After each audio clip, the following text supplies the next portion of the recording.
Berlin Calling is a Hello Joe's drummer.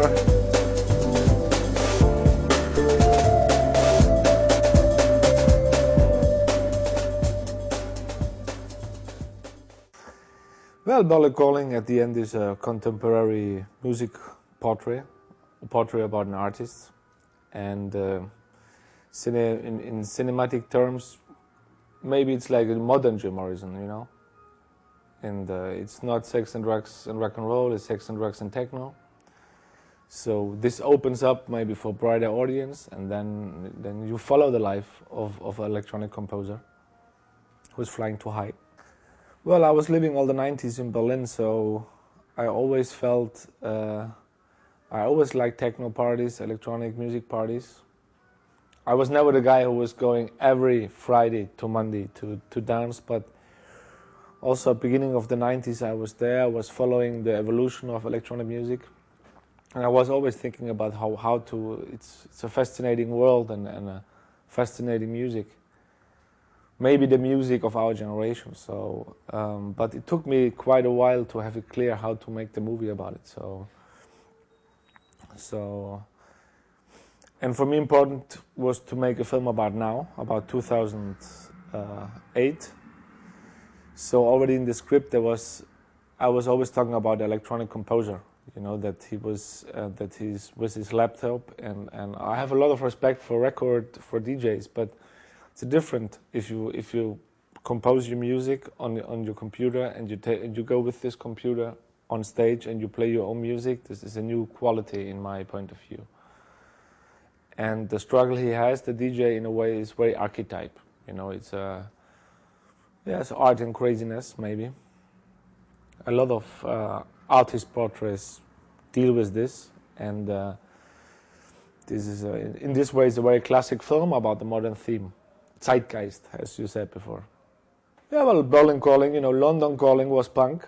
Everybody, when he hears London Calling, it's about the Clash and punk. So, yes, Berlin Calling is a Hello Joe's drummer there in London. He is techno zeitgeist at the moment.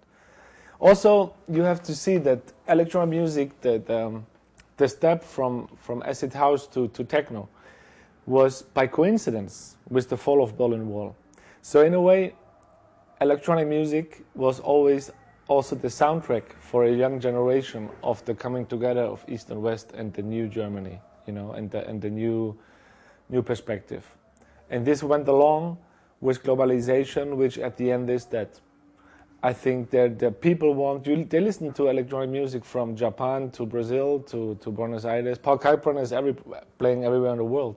And I think the reason is the world wants music without words. You know, it wants music. And in electronic music, I think music goes back to basics. You know, which is rhythm, which is dramaturgy.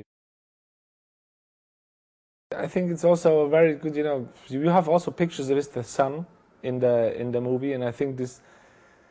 Also in ancient times, people were aware that being an artist means you have to lift up from reality. You have to. It's your job, you know. It's your privilege and your job, and then you fly. And once you fly, of course, the higher you fly, it's getting. And people say, "Oh, now be careful, don't fly too high." But you know, it's the struggle of. Yeah, I know why the people since hundreds of years use this image, this Ickarus image for the artist. This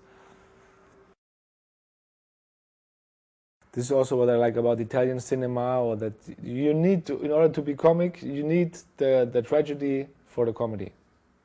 That's a rule.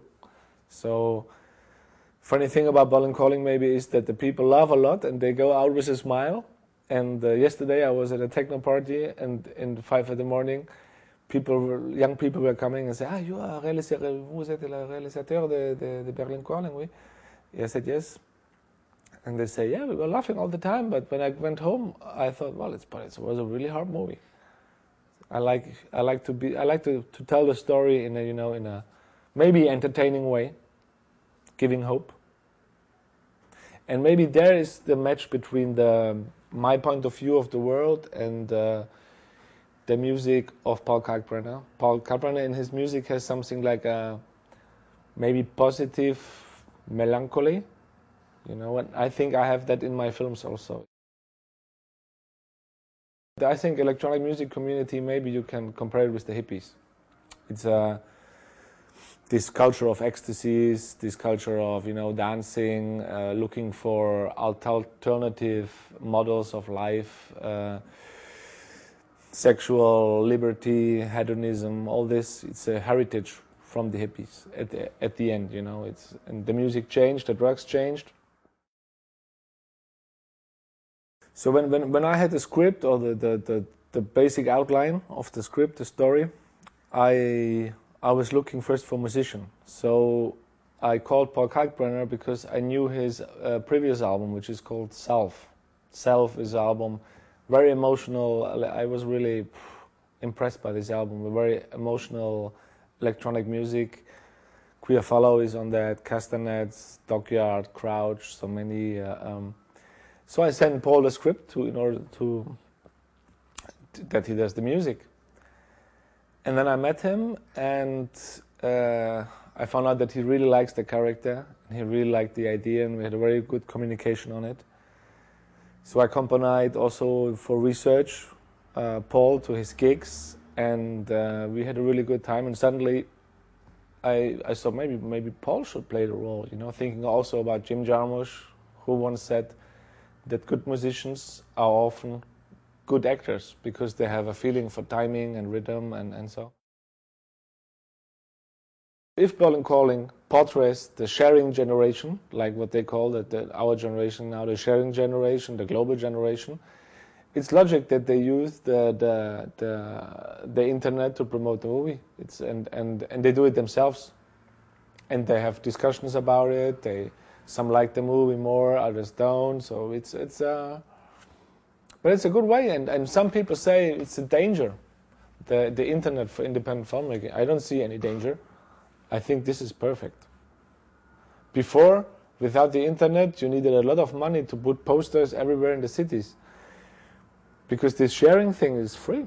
You know, you don't need, and it's efficient, and it's honest. Well, of course, it's a privilege to be the president of the jury, and we had a nice travel through all Europe.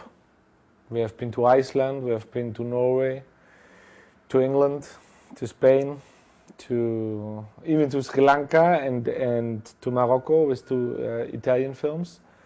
We have been to all over. We have been in all over Europe, and so if you watch 3 movies a day, you make a nice voyage through our continent, our United States of Europe, and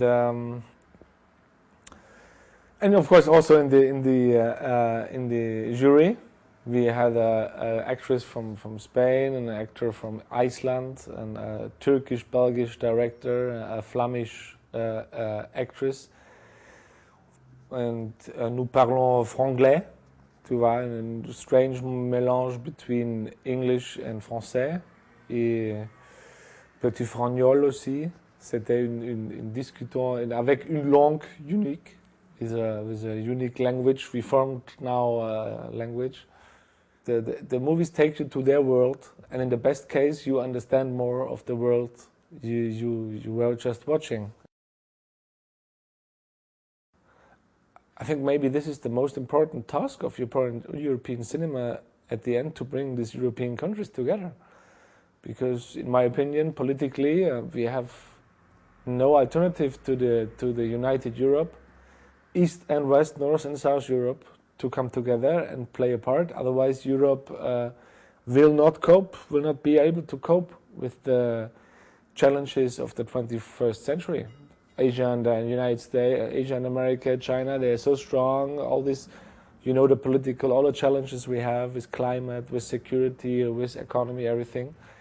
So Europe has come together, of course, but we speak so many languages. We don't know each other, and I think cinema is a good way to get to know, because you cannot go to all countries, you cannot speak all languages. You will always need subtitles. Europe will always need subtitles, which at the end maybe is great. I enjoy watching movies with subtitles, so If I would be the president of Europe, and not just the president of jury, I would order that it's necessary that we have original version and we see the movies in original version with subtitles.